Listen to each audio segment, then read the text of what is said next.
Sir Rupali Devi versus state of Uttar Pradesh దాంట్లో ఏదైతే 498 case ఇష్టానుసారము husband ఇంట్లోంచి వెళ్ళిపోయిన తర్వాత ఎక్కడంటే అక్కడ వేస్తున్నారు, ఇది ఎలా మెయింటైనబుల్ అనే క్వశ్చన్ ఒకటి ఎరేజ్ అయింది సార్. దాని గురించి సుప్రీంకోర్టు ఏమనిందనంటే అసలు క్రూయల్టీ అనేది మెయిన్ కాన్సెప్ట్ 498ఏలో. సో ఈ క్రూయల్టీ అనేది maybe it may be physical are mental.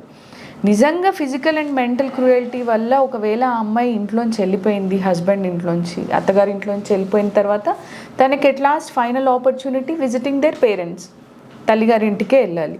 అక్కడికి వెళ్ళిపోయిన తర్వాత ఆల్దో ఫిజికల్ క్రూయల్టీ ఉండకపోయినా కానీ మెంటల్ క్రూయల్టీ అనేది ఎక్స్చేంజ్ ఆఫ్ వర్డ్స్ కానీ త్రూ ఫోన్ కాల్స్ కానీ తను ఏదైతే సైకలాజికల్ డిస్ట్రెస్ అక్కడ అనుభవించిందో అది క్యారీ అవుతూనే ఉంటుంది, అది కంటిన్యూయింగ్ అఫెన్స్ లాగా. సో ఆబ్వియస్లీ ఏదైతే తను ఇక్కడ తల్లిగారి ఇంట్లోంచి ఎక్కడైతే ఉంటుందో అక్కడి నుంచి కంప్లైంట్ రేజ్ చేయడము, అక్కడ జ్యూరిస్డిక్షన్ రాదు అనడం కరెక్ట్ కాదు.